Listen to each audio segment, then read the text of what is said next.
Hey, what's going on, everybody? I'd like to thank you all for tuning in to the show. I got my crew with me, Darnell and Tyler. I'm Trey, and we're coming your way with the 65th edition of the Don't Kill the Messengers podcast. First thing we're about to get into is some football, particularly NCAA for right now. No Bama fans are happy. They just reached an extension with Nick Saban till 2024, I believe. He's going to be making $11 million a year. Just what were your guys' thoughts on this when you heard about it? The guy's going to go to the grave coaching. Yeah. They got to bury him in the stadium. Yeah, he'll be under the 50-yard line. Yeah. No, but I mean, like, in reality, are any of you guys surprised that this happened? No. I mean, no.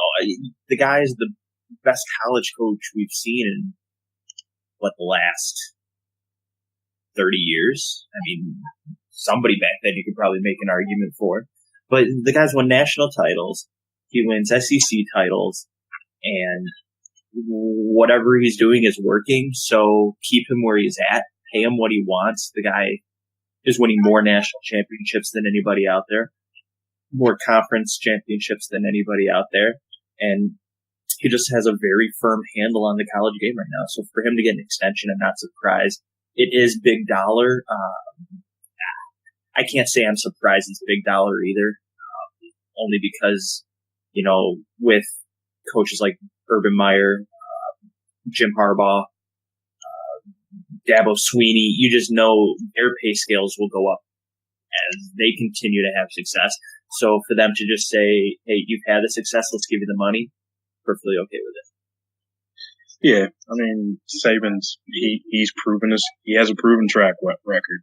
Mm-hmm. He's in the BCS era. He's always been in that top three. He's made every playoff.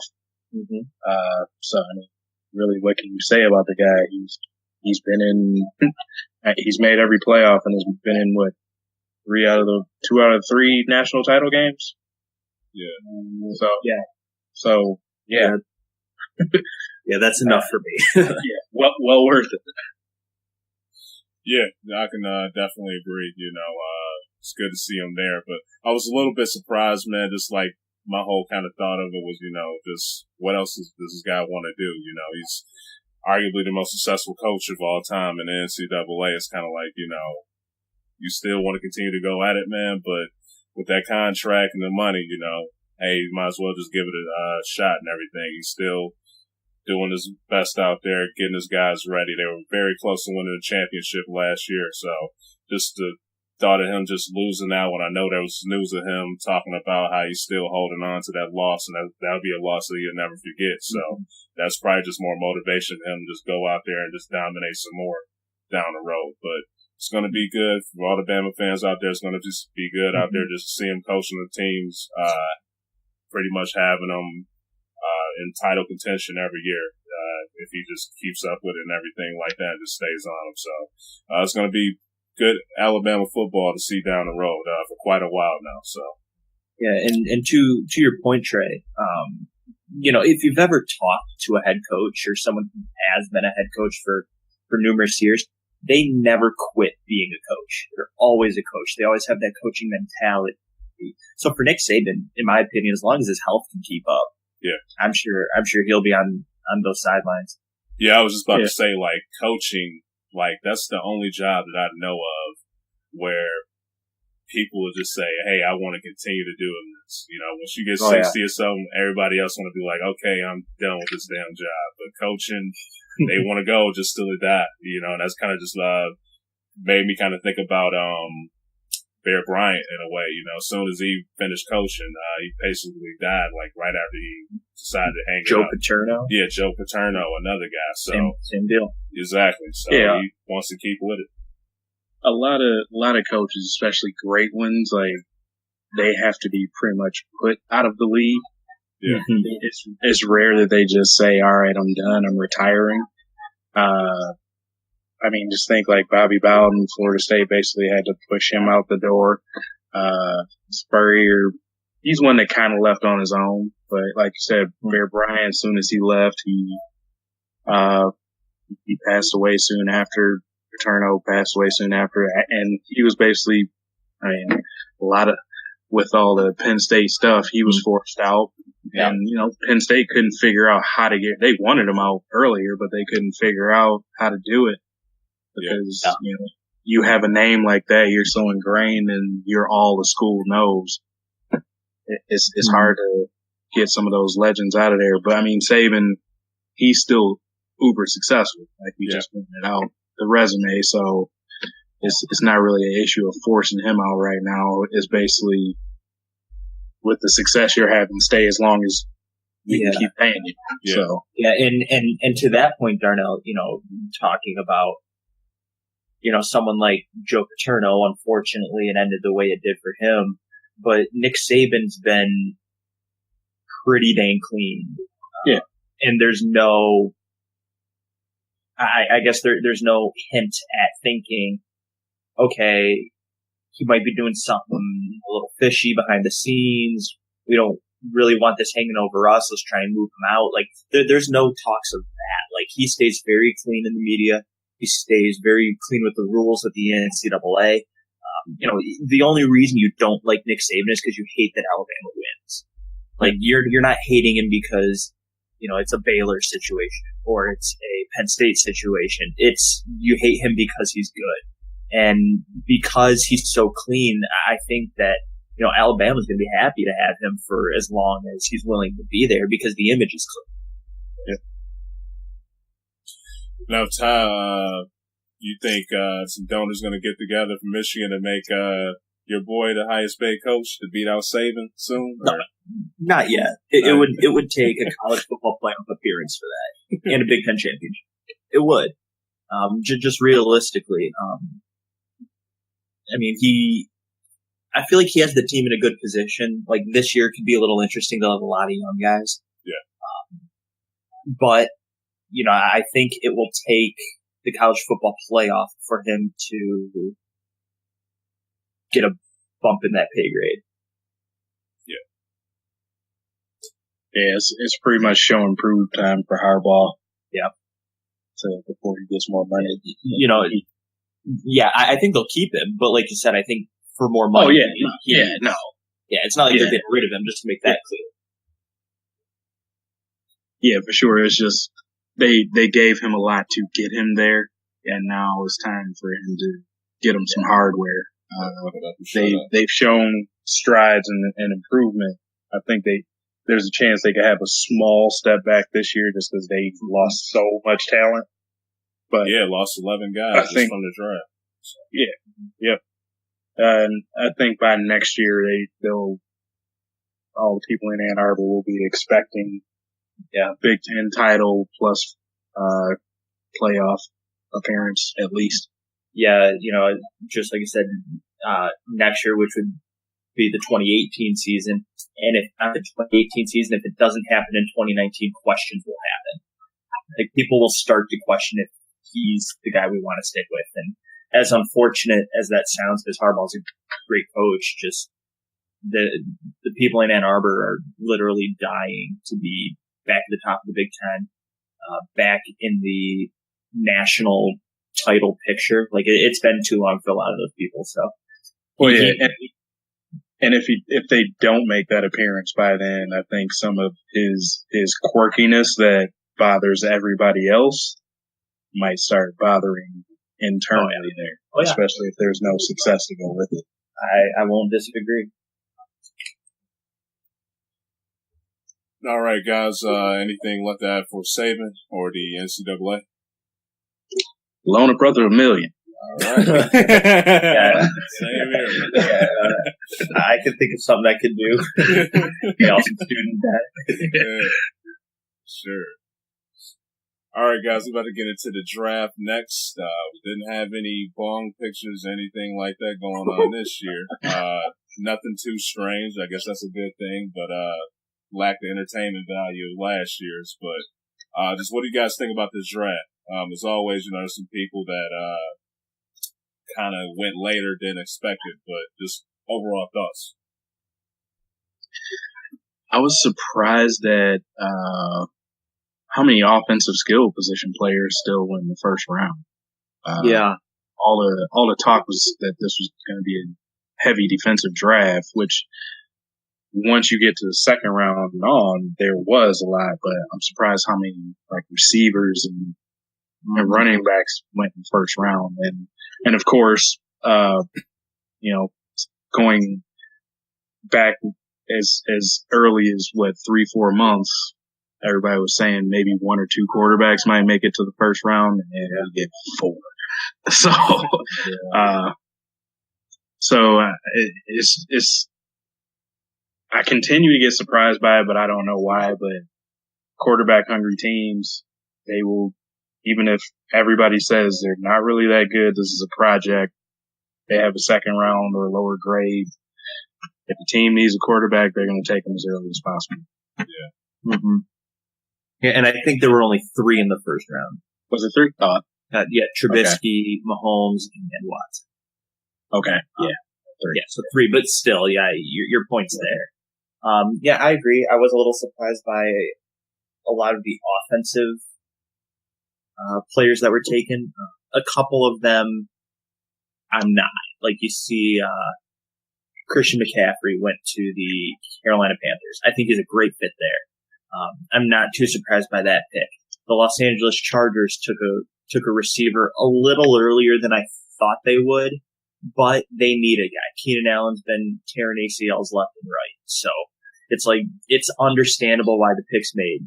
Leonard Fournette, that's just, the guy is a freak, so decent pick, But I think if there was something that surprised me in the first round, I think we can all point a finger at the Chicago Bears. Oh God, yes. Trading up 1 pick and giving up 2 other picks for Mitch Trubisky. The reason I was shocked it happened is because San Francisco was on the clock.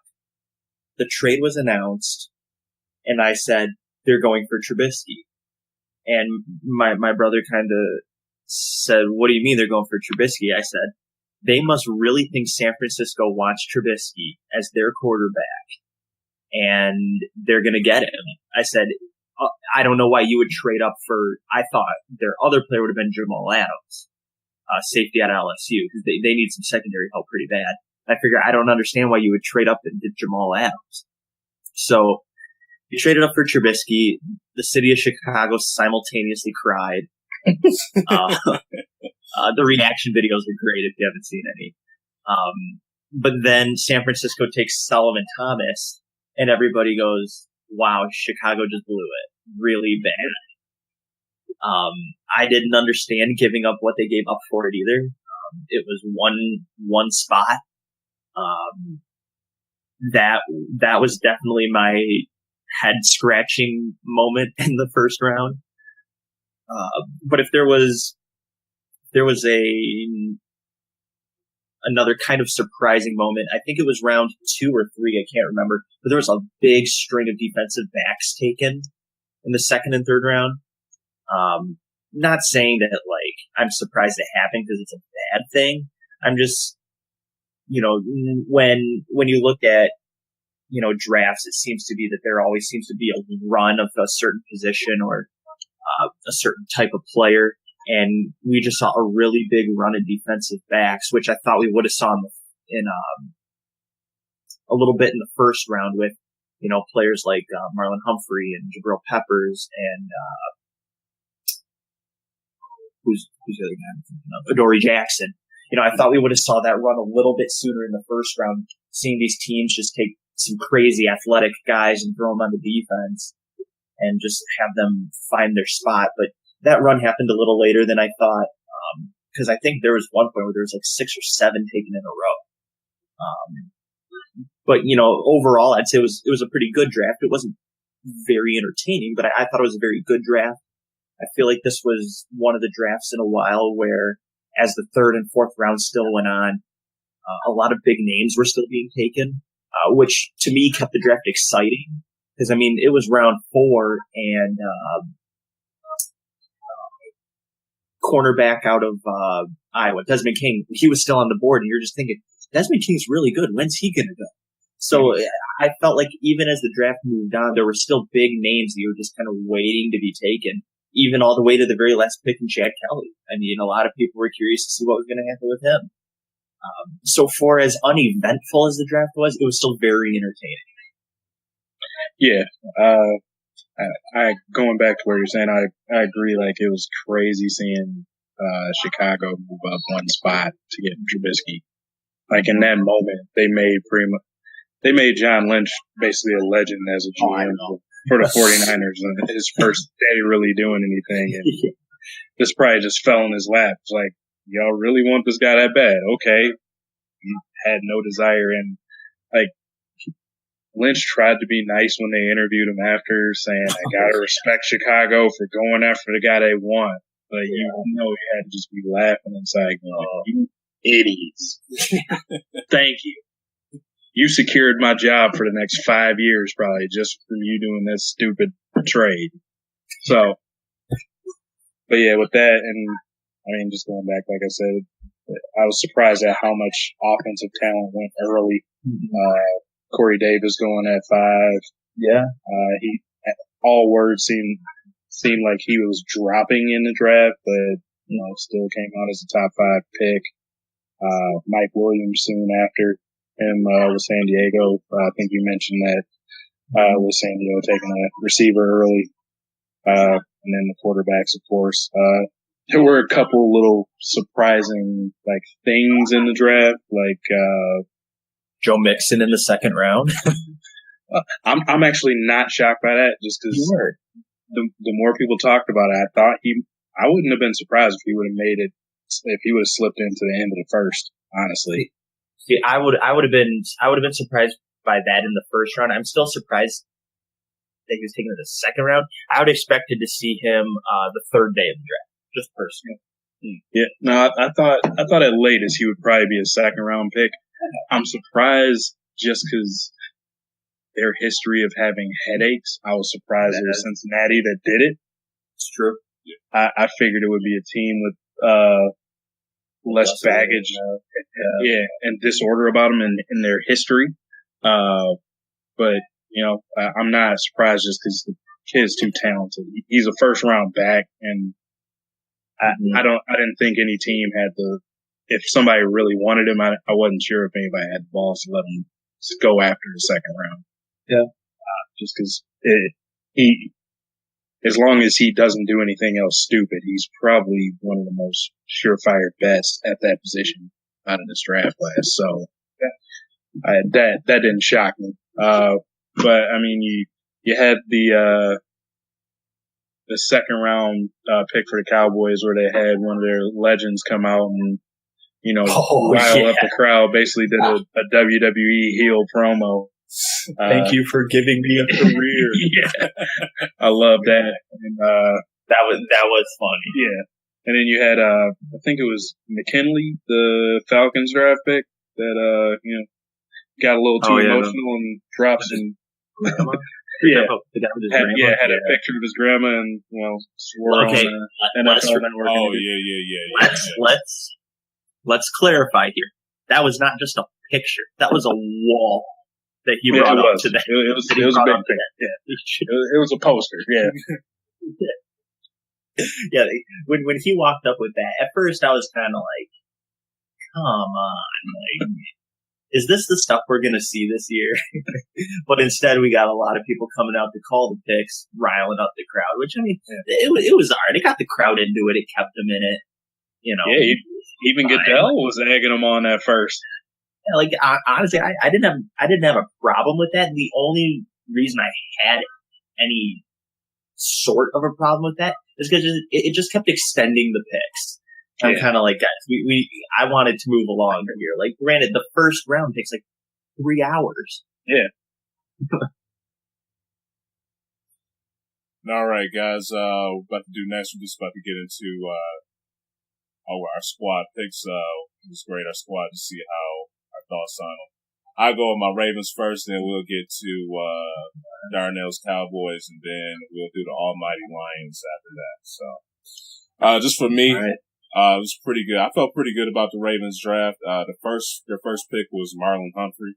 I was kind of shocked by this one. I know they needed a DB, But I was texting you guys. I felt as if they were going to get OJ Howard on this one, just because some teams they get the sometimes they'll just do the best player available. So I felt as if he was the best player available, but they did go with another Alabama guy in Humphrey. Pretty pleased with that one. I know that he did give away a couple of deep balls last year to Alabama, but just hopefully he can get that fixed and everything, so he can get the defense back to Ravens defense. What with an an outside linebacker, Matthias Bowser in Houston, and then we got a defensive end and with one of your Michigan guys, Tyler and Chris Werman. Got another defensive guy with an outside linebacker from Alabama, Tim Williams. Then we got Tony Siragusa's son for guard, Nico Siragusa. It's from San Diego State. Then Jermaine, hope I'm saying this right, Elu Manor, offensive tackle from Texas A&M, and Chuck Clark, another DB. Just looking at this, just thought about a typical Ravens draft when they were doing pretty good. They got guys out there that I think could really help them defensively if they could get everything clicking together, and they got an offensive line that they could put together to help with the run game and help protect Flacco a little bit more, because I know he's going to be slinging the ball. So just hopefully, these guys can get everything going for them, and they could just perform like the Ravens that I'm used to liking. So overall, I give this say about a B plus A minus. Just with the whole Marlon Humphreys, I do like him. It was just I just thought that they were going to go with the best available with OJ Howard, but typical draft that I would have liked to see from them, getting defensive-minded guys and a good little O-line that they could put together to help out the pass and the running game. So, don't mind this at all. Just real quick, Jay, do you think potentially they didn't go for OJ Howard because they still really believe in Crockett Gilmore? Possibly, yeah. Just with, you guys was just talking about that being being like a defensive type of draft, for the early rounds and whatnot. Just with them getting them, I still think, they have faith in him. I don't have a problem with the guy at all. I just saw it as if, hey, this is the best guy available. I think he could have helped them and, help with the running game too, because he's pretty good at blocking and whatnot.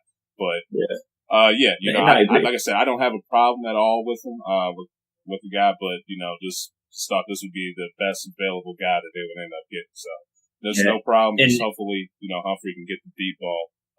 Watch out for the deep ball. That'd be pretty good. So. I was more so surprised they didn't take Allen or Foster. I'm not surprised that they went defense, and I'm not surprised that they went Alabama, basically because their GM is a Alabama alum, Ozzie Newsome. So I wasn't shocked with how the pick went. I was just surprised who it was. Of all the Alabama talent, Humphrey seemed to be that second rounder that most likely would be taken out of behind Jonathan Allen, Ruben Foster, and OJ Howard. But that's what was surprising me about that first. And Trey, you said you're not disappointed with the pick. You're just proving a point that I'm gonna hit hard with the Lions. Is you're never upset when your team drafts defense. You're just not. And I'm happy the Lions went this route as well. Even the Cowboys, for you don't know, a first round pick of defense you're not upset with. Mainly because I feel like a defensive player, if they flop, you just say, well, at least we picked a defensive player. If an offensive player flops, it just looks like an awful draft pick. And I'm not saying any of these guys are going to flop, but good teams go far with good defense. Every once in a while, a poor defensive team can go far, but teams with mediocre quarterbacks and good defenses go a lot farther. If Rex Grossman can make it to a Super Bowl because of his defense, draft me defense every single time. And it's harder to flop with a defensive player. Yeah, I definitely agree. And like I said, I'd rather be upset that a player wasn't who we thought they were than take, for instance, Leonard Fournette, and then he's just terrible. Or he's a character guy, character issues left and right, I'm not saying that's going to happen, but, just defense is a safer pick, and there's nothing wrong with it. Yeah. All right, Darnell, it's up to you, man. Break your squad down. Like a Baltimore draft, basically, I was happy that Dallas went mainly defense. That's been the big issue. I do think they kind of went a little out of the order that I would rather them have gone, but I guess I kind of understand it because of the run on DBs that happened. So by the time it got to them, they took what was highest on their board, I assume. So they went with Taco Charlton, who's a high motor DN. I think he'll fit into the rotation, which is a young and growing group for Dallas. So down the line, I think that could be a nasty little rotation with him, David Irving, and Tyrone Crawford. I wanted him to focus more on the DB side just because they lost so many through free agency. But they did go back to that in the second round, getting Chidobe Awuzie from Colorado, and following that up with Jordan Lewis, who I think probably is their steal. His talent is much higher than the round he was drafted in, but I guess there's a domestic dispute issue hanging over him that dropped him. But even being a Spartan, Jordan Lewis has been a player I've respected since he stepped on the field there. He just skill wise, he's pretty much flawless. His technique is good. He sticks with players, and he's athletic enough to get on the offensive side of the ball if you want him to. He can play special teams. So I think he's going to end up being a steal for him, and he can play on the outside. He's a physical enough corner where I could see him in the next couple of years matching up with outside receivers and doing things well. Fourth rounder was kind of confusing for me. They went with Ryan Switzer, who's a receiver from North Carolina, more of a slot receiver. They still have Cole Beasley, who became kind of a security blanket for Dak Prescott last year. So not really sure how that fits for him. Yeah, he led a team in receptions. So seeing he's in that same type of mold, I really don't know what they were going with that one, but hey, it was a pick there. They went back defensively. In the sixth round, they had a couple picks there. They went with Xavier Woods, a safety from Louisiana Tech. Probably a guy that's going to be playing special teams and working his way into spot situations. And then Marquise White from Florida State. I guess they did make me happy on the back end by loading up on those DBs and just seeing where they can find something that fits. Overall, they did follow up in the seventh round. They got a D tackle, Joey Ivy, and then another receiver and Noah Brown out of Ohio State. He's another big receiver, so I guess they're hoping they might strike gold, and that would be Dez's heir apparent. But overall, I'm glad they went defense. Unsure, so I guess I give them in a B range. I'm not going to say it's an A draft, but strong. They went with a lot of defensive players, which is where the needs are. They have the whole line intact. They have young quarterback, young running back. They have a solid receiving core, so this is what they needed to look at. I wouldn't have been mad if they went and got a tight end to, Witten's not getting any younger, but yeah, I'm overall happy.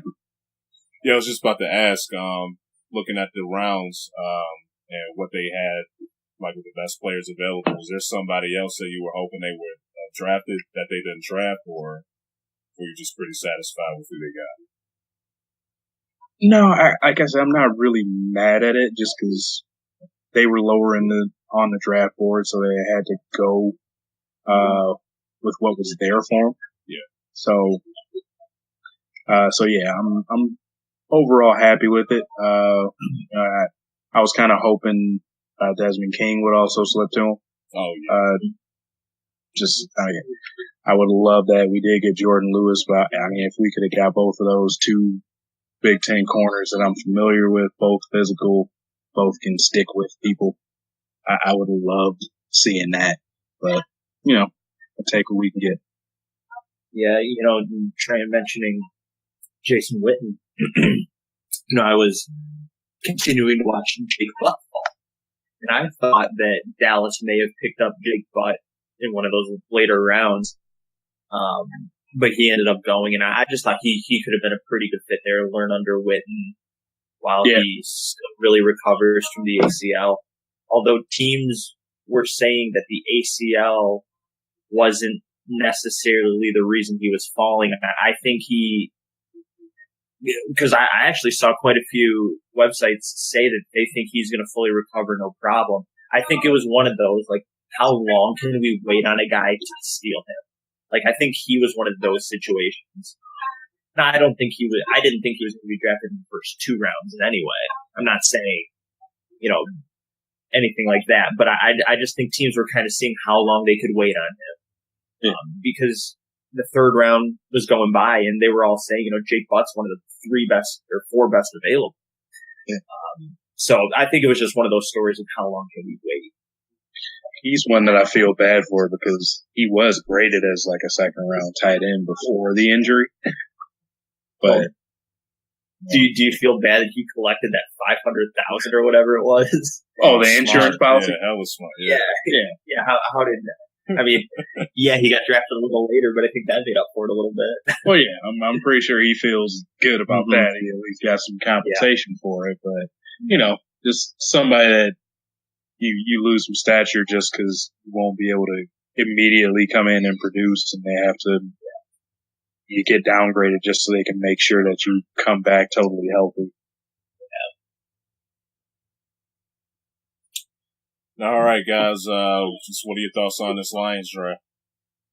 Yeah, I guess I'll break it down real quick for everybody. 1st round linebacker Gerard Davis out of Florida. I really like it. He's big, physical, pretty good at the run stop. Detroit struggled stopping the run in years past. You can look at some of the running backs that they had to face. You look at something like a Zeke Elliott. Granted, he's hard to stop in general, but he ran all over him. Thomas Rawls in the playoffs ran all over him. I even think Jerick McKinnon ran all over him. So they definitely needed some linebacker help. For me, that was probably my biggest concern for the Lions going into the draft is how will they address linebacker. They didn't look to make really any moves on that in free agency, which, I mean, that's okay. And they addressed it in a couple spots in the draft, which made me happy. Reuben Foster was there at 21, so I was wondering, I saw a lot of reports of they really like Gerard Davis. I was wondering, is Reuben Foster's character going to keep him away? And after they took Gerard Davis, the 1st round, and that 1st round completed, Bob Quinn came out and said, we really like Gerard Davis. He's high character, and that told me right there that's why they passed on Reuben Foster. It was a character issue. And that's okay for me. I'll trust the judgment of Bob Quinn on that one. I mean, dude's been doing it in New England for years. So him coming over here trying to help us out, I really appreciate that. So 2nd round, they pick up Teez Tabor from Florida as well. It was an interesting pick at the time. I thought we were going to rename ourselves the Detroit Gators. But Teez Tabor had pretty poor numbers at the combine. He said he did it with a hurt hamstring while he was at the combine. So he says that's what hurt his numbers. Whether that's true or not, I don't know. He says, hey, just look at the tape. I'm really fine when I'm healthy. And you look at the tape, he's a physical corner. He gets really good reads. One thing that I don't know that I'm sold on is he likes to jump the route sometimes. And in the NFL, you can get burned pretty bad by some pretty quick guys. So I'd like to see him really just stick down to stand with defenders. Maybe just jump routes on zone, not on man. But granted, being a cornerback, you kind of know when to pick your spots. So yeah, just the knock on him at the draft is that he's a little slow. I think, it's anything you hear on a player at the draft is a little skewed. A lot of it's based off of what you saw at the combine, mixed in with some tape stuff, but they really talk about the performance at the combine, and T-Stabor did not have a great combine. So, I don't mind the pick for the Lions. They can always use defensive help. I felt like linebacker and cornerback were the two positions they really needed to focus on, and they did a pretty good job there. Then in the third round, they took Kenny Galladay. In my opinion, this was their reach in the draft. Wide receiver out of Northern Illinois. The thing he has going for him is he's 6'4", 6'4", 213. He looks like he has really good hands. The tape that I've seen on him in some instances reminds me of Kelvin Johnson in a way. Just a big receiver, taller than a lot of corners trying to guard him. Like I said, good hands. He seems to be pretty good at just going up and getting the ball. He just has a nose for the football. So we knew Detroit would take a wide receiver. We just didn't really know who. And it turned out to be this guy. I felt like they could have possibly got him in the fourth round, which was only 28 picks later. 28 picks later. I felt like they still could have got him there, but I guess there's something about him that Detroit really liked, and they were willing to take him in the third. The fourth round, they take a linebacker out of Tennessee, Jalen Reeves-Maybin. I also like this pick, another really solid defender, pretty decent at stopping the run, can drop in coverage. Once again, I'm not upset that we got another linebacker to help with the run. I mean, in the NFC North, we're looking at, I guess, Ty Montgomery's going to be the starter in Green Bay, at least that's the reports. So we're going to have to guard or worry about him. Now we need to worry about Dalvin Cook, and then the tandem in Chicago of Jeremy Langford and what's his name? Jordan Howard. So there's some really good running backs in the NFC North. So any help we can get trying to stop that run, I'm all for. Of course, the quarterbacks in the North will beat you. I can only trust one of them to do that. So I really like the idea to try and focus on the run there by taking two linebackers in the first 4 rounds. 4 picks later in the fourth, they take a tight end that was rumored they would take, Michael Roberts out of Toledo. Nothing too flashy about this guy. The thing about him is just that he's just absolutely huge. He's 5'8", which is a little shorter than I would like. No, wait. I got the wrong guy there. I think he's something like 6'4", 2 something. They have the wrong guy on the website here. Let me look it up real quick. The guy's a monster. There's a picture of him holding his hand up to somebody else, and he's literally dwarfing the other guy's hand. Who are you talking about? Michael Roberts, tight end out of Toledo. He's 6'4", 270. Just a monster of a guy. The reason they got him is for the run block. He showed really good blocking skills at the combine and throughout his senior year at Toledo. He didn't have, stellar numbers his senior year at Toledo. He did catch 16 touchdowns, so he's going to be a very big red zone threat for the Lions, where they seemed to struggle at times last year. So once again, just a pick of need, not necessarily a flashy pick. And I don't have any problem with that. Round 5, they take cornerback Jamal Agnew out of San Diego. The tape on this guy just shows that he's super fast. I think they'll try to use him a little more in the special teams. He was a good punt return at San Diego. And I think that's where Detroit will try to utilize him most. He can also play corner, so it gives him a little bit of versatility there. Round 6, they take a defensive tackle out of Arkansas, Jeremiah Ledbetter. I think I may have seen somewhere they're going to try and start him, which, in my opinion, if you can get a sixth round pick, that's going to be a starter for you. That's a steal for anybody. So, guy's big. We're just using him to clog up the middle, try and stop some run game a little bit. And as I said earlier, nothing wrong there with that. Also in round 6, they take Brad Kaya, quarterback out of Miami. One thing I kind of saw here that we saw Bob Quinn do in New England a lot is they very frequently take quarterbacks. And I think he likes to draft a quarterback. Brad Kaya, pretty big arm, throw it from just about anywhere. His accuracy is in question at times. But, if he can learn under Stafford for 3 or 4 years, I don't see him playing over Stafford at all. But it'll be interesting backup competition between him and Jay Brudock. And then with the last pick in the 7th round, they take a defensive end out of Eastern Michigan, Pat O'Connor. It's kind of an at-home pick. This was the pass rush that a lot of people thought Detroit needed to take a lot earlier.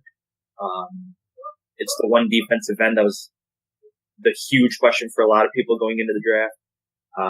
They've taken the 7th round. A lot of people kind of criticize them for, 1, waiting that long, and 2, passing on every other defensive end that was in the draft. But I think Detroit has some other plans for, defensive end. And I guess we'll just have to wait and see what it is. But just,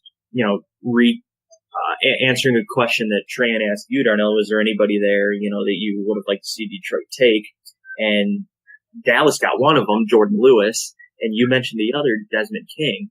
With Tabor, if they could have gotten King or Lewis in rounds 4 or 5, I would have been in love with Detroit's draft. I would have felt like that defense would have been young in a lot of key positions, and they would have been able to grow together in the NFL and possibly turn into something pretty special. But they got neither of those guys, so I'm not even going to think about it. But yeah, I was surprised Desmond King fell as far as he did. Yeah, I'll admit that. I agree there. Just one for me. I did like the Gerard Davis pick, but at the time I was thinking and hoping that Foster would end up in Detroit. So I would have loved to see Foster in there. I think he was a little bit better than Davis, but at the end of the day, Davis was a good pick for him. Either way, it was a pretty solid linebacker. So that was just one that I was just thinking. I was telling you guys, I think Foster would have ended up in Detroit just due to how he was sliding, mostly due to his shoulder. So, but other than that, yeah, it was pretty good.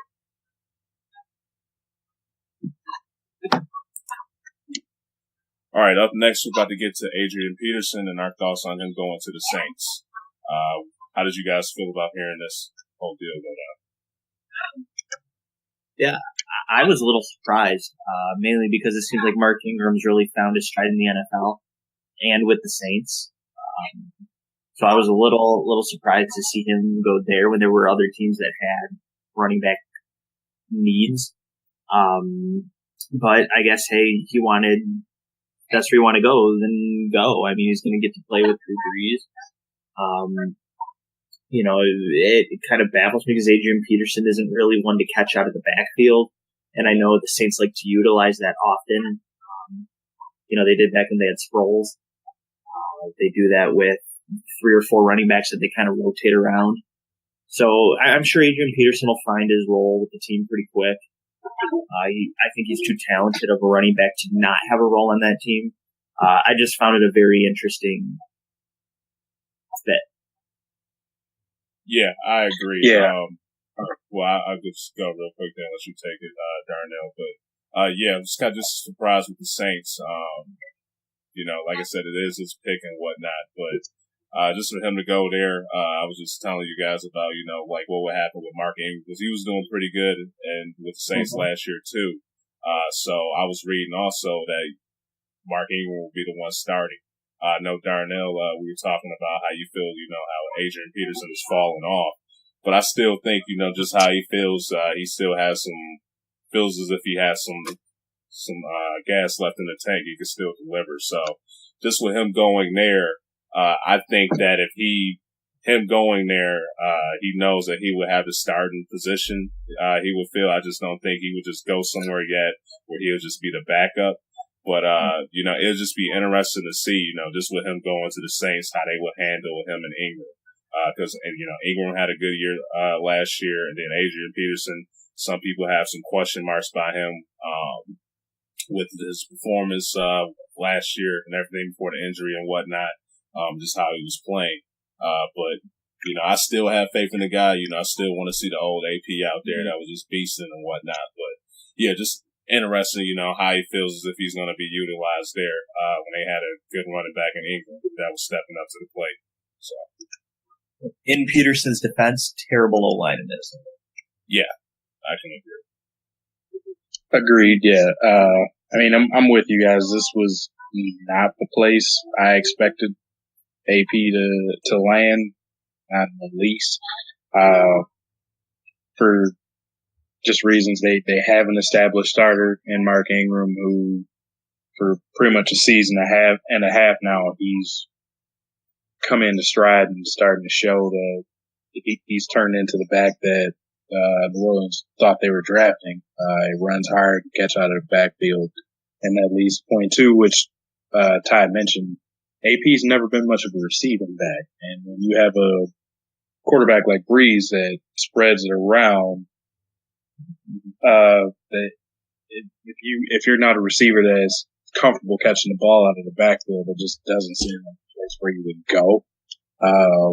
That's something that Ingram has improved in, and they usually still have a scat back type player that they can throw into a spot like that. For the last couple of years, it's been a Tavares Cadet or Travis. I forget his last name, but his first name. But so yeah, it just seems odd that that's where he went.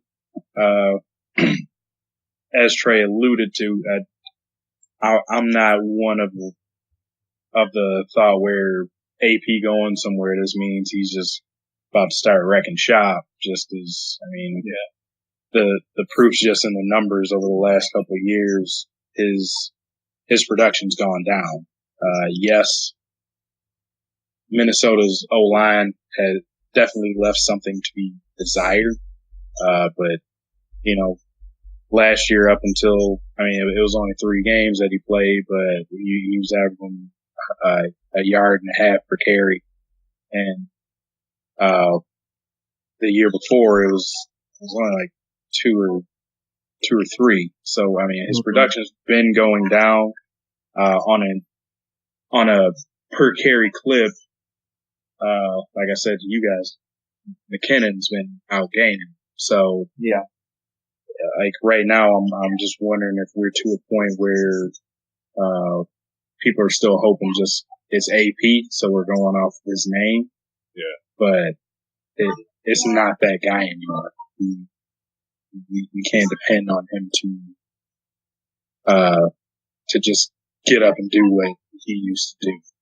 So I'm hoping just with this move, he's fine with taking on a diminished role and can step up, because Ingram does have a little bit of an injury history.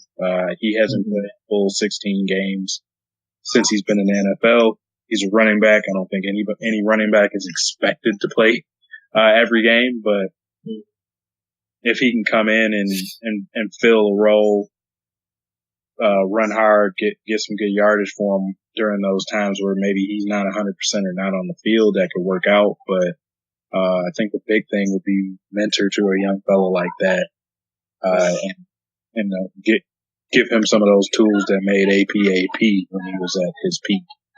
Yeah. One reason I would completely agree with that, and one reason I would say that might be the plan, is the fact they signed AP to a 1-year deal. Yeah. Now, granted, I think you're signing AP to a 1-year deal because you don't know what you're going to get for 1 year. You don't know what you're going to get off this injury. I think that's the majority part of the 1-year deal. Was it 1 or I thought it was 2? I thought I saw 1. So, even if it is 2 years, I think everyone's expecting AP to be on the second half. on his, no pun intended, last leg. So the fact that a team with a younger back, really AP and Ingram are built very similarly. And I think I wouldn't be, I wouldn't be surprised if the move is to get AP in there and teaching them how to really run between the tackles. Yeah, just real quick. Yeah, so 2-year, $7 million. Okay. Yeah, but yeah, just kind of like, kind of just, getting ready, talking about Todd, but, yeah, Adrian Peterson, he's 32 years old.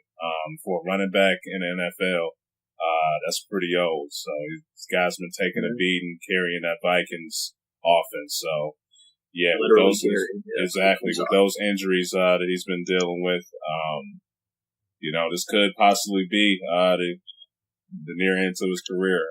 Might not be seeing the old AP, like we, definitely used to seeing. So just be interesting to see how he'll be able to utilize his talent.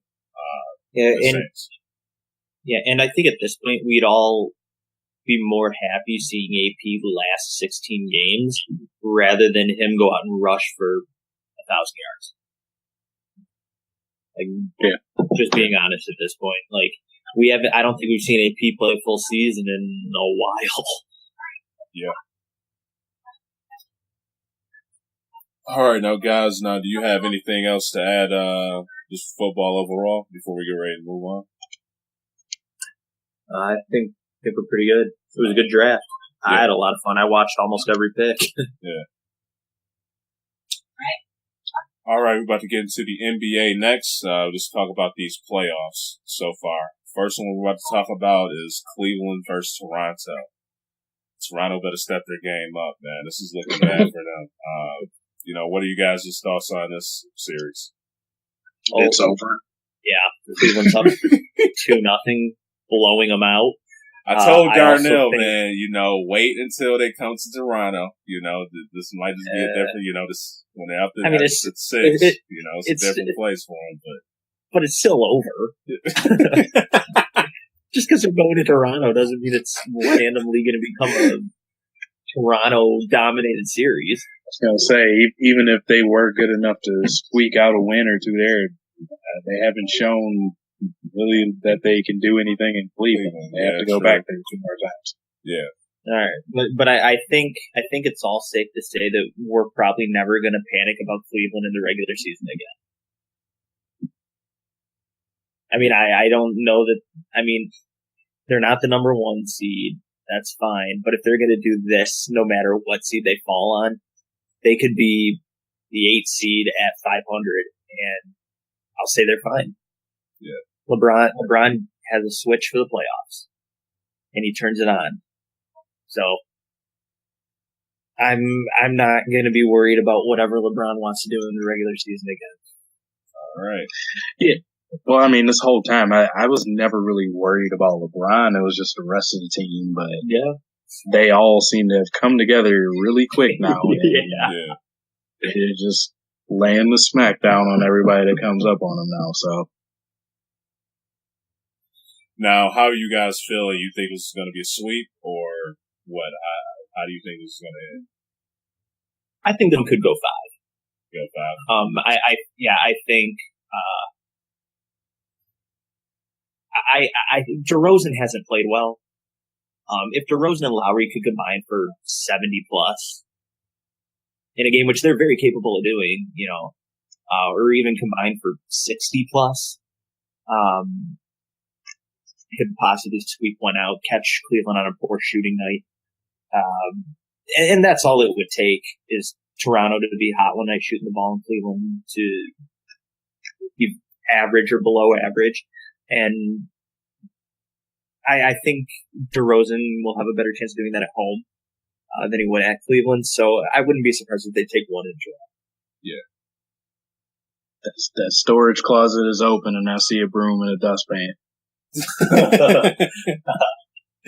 All right, man. I'm feeling 5. I think they'll get one against Cleveland. Somewhere in Toronto, somewhere, somehow. So I'm feeling 5, but it's just gonna, I would not be surprised with a sweep with how these guys have been playing. I'm just trying to be nice here. Yeah, so just have to see. I mean, I don't want the Eastern Conference to be done, and all we're waiting on is San Antonio, Houston. Yeah. I want more than one game a night. Yeah. I agree. It's just yeah. I feel you. I feel you. All right, guys. Let's get to Washington and Boston. I know I did pick the Wizards to come out the East, but I'm really digging Isaiah Thomas, man. What this guy's going through, him losing his sister, him putting up 53 points last night, getting his teeth knocked out. I'm just liking how this guy's just being tough right now, just pulling this team through. Washington, they did have a good amount of leads in this game, and they just blew. I think they were about 20 the first game, and then I think they blew like a 10, 15 point lead in the second game. So they can bang with them. They're just not closing out the games like they should. So they're going to be going to Washington to get ready to play them tomorrow. But they're going to have to step it up. They're down 2, so they're going to have to get these home games in. But really pleased with just how Isaiah Thomas is just duking it out right now with all that he's going through. So, but how do you guys feel about this series? It's going opposite of what I thought as well. I mean, Isaiah Thomas is doing what he did all year, which is in the fourth quarter just becoming a god. But, I mean, I thought with having to deal with John Wall, they would kind of equal each other out, and it would be each team's role players. But surprisingly, it's been Boston's that have come to play a little bit more. They've been playing tougher, which is also surprising to me. And as you guys mentioned, Washington just keeps falling over themselves and blowing leads. They shouldn't have lost this most recent game, but they had a double-digit lead in the third quarter. But fourth quarter hit. Isaiah Thomas looked at his hands like usual, and it was kind of an epic showdown with him and John Wall. You had Wall go 40 and 13, but Isaiah Thomas trumps it, going 53, and what was it, like 23 in the fourth quarter in overtime or something, or 29 in the fourth quarter in overtime? Yeah, it was important. So, I mean, you just got to tip your hat to the Celtics and mainly Isaiah Thomas. He's just been out of his mind right now, and he's the story of the playoffs right now with the adversity he's dealing with and still putting up ridiculous numbers. And on top of that, he's like 5'10". Yeah. So, and he's still finding ways to do this when usually the playoffs is when it gets more physical and it's harder for a little fella. But he's finding his way to the basket. He's getting his shot off whenever he wants. He's turning into a straight up superstar right now, and he's making a couple teams that gave him away look mighty dumb right now. Yeah, God, Trey. Just a quick question for you guys, just pertaining to John Wall. Is where do you guys feel he ranks amongst the point guards in the NBA? Like, we always hear, about the Westbrooks, the Currys, Kyrie Irvings and whatnot. But here's a guy that a lot of people don't talk about, but this dude can straight up just ball. How do you guys just feel about John Wall? Do you think he's very just underrated or what? Yeah, I would say so. Yeah, I mean, I guess personally, I don't underrate him. I think talent-wise, he's up there with that top level of NBA point guards. Yeah, it's just I guess he's stuck in Washington with the Wizards where they just don't get enough pub. Yeah. So he gets overlooked in that way. But John Wall he's one of the more unguardable point guards in the NBA, pretty much right up there with Kyrie. People just you cannot stop him if he wants to go off. Yeah. Mm-hmm. And, where I think Wall kind of gets hidden is in the fact that there are two kinds of point guards in the league. You're either an assist point guard or a points point guard. And John Wall's one of the only guys over the last 3 to 5 years that's doing both. Curry gets up there at about 6, maybe 7 assists a game, but you're looking at John Wall going get you like 20 plus a game, and 10 plus a game. And there aren't many point guards doing that. Kyrie Irving's not racking up assists. Isaiah Thomas isn't racking up assists. And just the only other one who really did it this year was Russell Westbrook, and I still don't really know how he averaged that many assists, taking 40 shots a game. But that was just a special season that we may never see again. But I think he just gets, like you said, Darnell, he gets hidden in the lack of publicity. His team's not a 1 seed. His team's not a 2 seed. They're not winning a championship. And when that happens, you just get lost in the shuffle. And unfortunately, that's happened to John Wall. But I think he's starting to get the eye of a lot of people. You even hear, a lot of these analyst shows talking more about John Wall. I think he deserves more than he's getting. But I also understand why he's getting lost behind a lot of the superstars in the league right now. But like I guess back to your point, Trey. In terms of production, he's totally there. I would want him on my team. Yeah. To be fair. Yeah, for sure. Like if you're looking to start a team and you have some of these guys gone, John Wall's there, I'd take him. Yeah. Like I say, the other guys, he's one of the few breeds of point guards out there that can actually, score and assist. So if the guys out there, his teammates are not knocking the shots down, he can just turn it up and get some points himself. So, very talented point guard. And he's actually upped his production like crazy from the regular season to the postseason. Yeah. His points are up, his assists are up, his field goal percentage is up. Yeah. From 2 and 3 point percentage. Even shooting better from the free throw line. The only thing that his numbers didn't go up on is rebounds, which, he's now Russell Westbrook, so that's not something you expect out of him. Yeah. But, he's averaging a full 6 points more, an extra, almost a full assist number higher.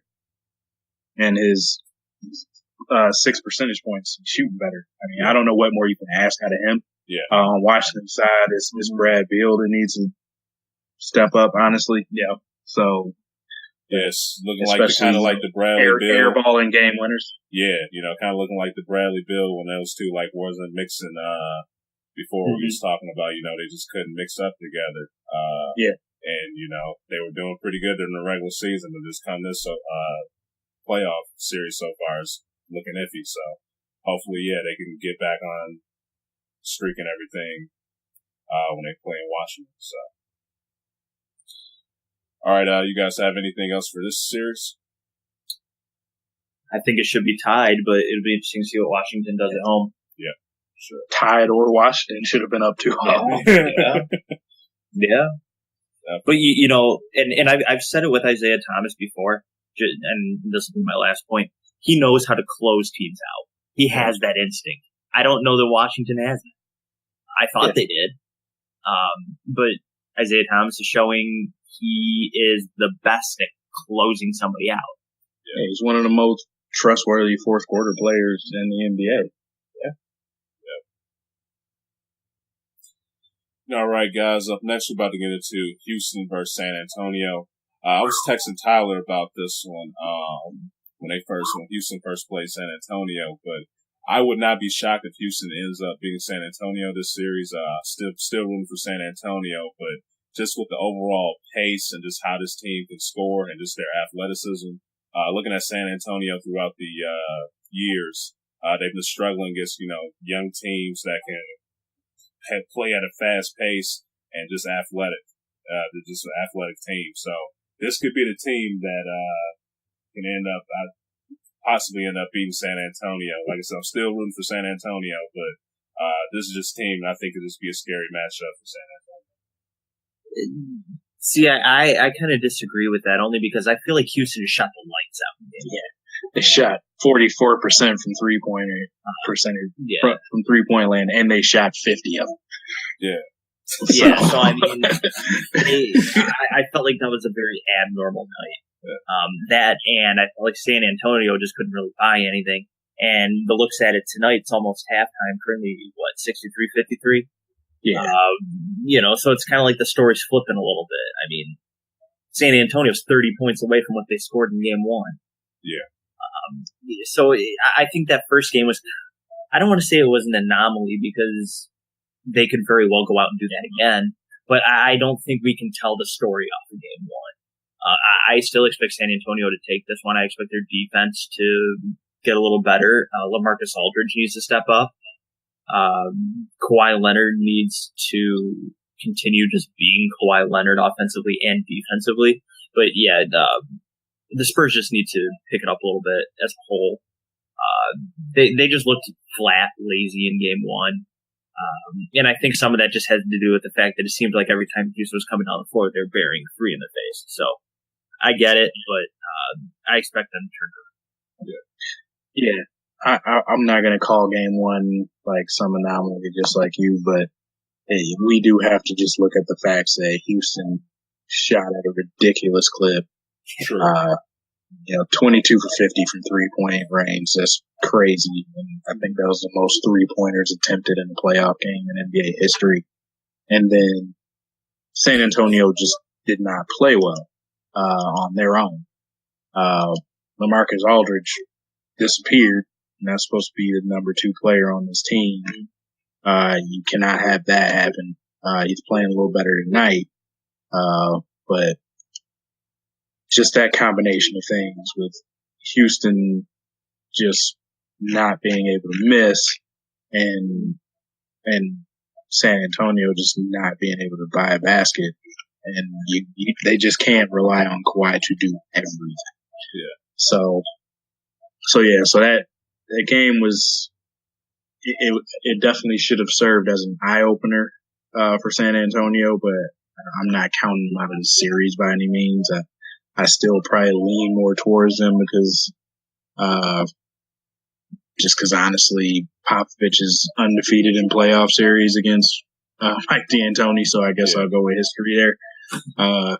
So it was a fun game to watch. It was crazy to see a team shoot that well, but they'd have to do this a couple times, at least to make me just say, okay, they have San Antonio's number. Mm-hmm. Just another thing real quick, I'd just like to add, I'd like to see my man Powell, do a little bit more for the, Spurs. No, he's getting up there with the age and everything. He's not 28, 29 anymore, anything like that, but, just Powell, him being in the playoffs and having those rings, I think he could benefit, with just having veteran leadership and with, Aldridge, not stepping up saying, hey guys, feed me the rock a little bit. I can, put some points on the board, help us out. But just would like to see just a little bit more production from him with San Antonio. So hopefully he can get it together as well. Yeah, well, with Aldridge, just don't get pushed around by a team that runs a fast break offense. Yeah. And don't get pushed around by a team that can't play defense. Yeah. He was a minus 36. That's all. Oh, God. I could go out there and be a minus 36. Yeah. Oh, man. Yeah, that's bad, man. Wow. But all right, guys. Up next, last but not least, we're going to get into the Jazz and Golden State. Thoughts about this series. Can the Jazz do anything with Golden State this series? In my opinion, I thought that first game was a little closer than I thought it would be. Yeah, I agree. I thought the Jazz played very well offensively. I don't think they played bad defensively. I think it's just the fact that Golden State can do so much from so many different areas of the game. Golden State is the better team. I'm not going to try and mask that at all. And it's true. I expect the series to be done fairly quick, probably 5. But, I think this is a really good opportunity for everyone who likes to watch the NBA to get a good look at Utah. Because if they can keep Gordon Hayward, they can be scary. They can be a really good team. I really like Gobert. I like Gordon Hayward. I like George Hill. I think they have some real solid pieces. I just don't know that they're ready for Golden State yet. And I'm not saying they can't play them tough. I'm not saying they can't squeak one out. I'm not saying they can't look really good at times. I just don't know that they can hang with them for a series. So I actually really, really like seeing the Jazz play Golden State because it kind of shows you where they match up in the West. And I think Hayward's going to be the key for their success over the next handful of years. And I would love to see him stay to build up that team because I really like the direction they're heading. Yeah. Just with, real quick, you mentioned Hayward, but another guy for my X factor for this series is Gobert. I think he's really going to step up the boards and defense against Golden State for them to really have a chance. So, he's going to have to stop trying to step out to guard Steph Curry. I'll tell you that. Spinning and he's doing more laps in the Indy 500. I'm surprised he didn't get dizzy all that spinning around. But I saw this game. This is one of those ones where this one looked like it was probably the missed opportunity for Utah to get a game. Golden State didn't shoot well from the outside as a team. They only shot 24%. Steph was, he was 1 for 4. Clay was 3 for 8. Durant only shot 2. He made 1 of them. And then Draymond was 2 for 5. Those were probably their 2 best shooters. Iggy was 0 for 6 from 3, 2 for 8 overall. Like I said, I felt like this was one where they probably should have been able to, just based on Golden State not being able to play their normal game, but they still got outworked and lost by double digits. If anything, this seems like this would be a game that Golden State won by like 1 to 3 points, shooting that bad, but they still got a double-digit victory. So I'm a little nervous to see what it'll be like if Golden State is shooting at their normal 35 to 40% from 3 as a team. Yeah. It might get ugly, but I mean, we'll see. But just seeing Golden State not really play that good of a game and it still be a comfortable victory for them, that makes me question the series, really how far will it go? Yeah, I for me, it's very hard to stand around and call Golden State underrated, but I think their hustle is very underrated. They hustle hard. And I think Draymond Green has a lot to do with that. He pumps those guys up. He's their energizer bunny. But, you really saw it in the first round against Portland where they would, go down, drain a 3, come back on defense, get a steal or a big block, and then go down and drain another 3. I mean, I'm not saying dive for loose ball hustle, but they play defense. They play with energy. They fight for every basket they get.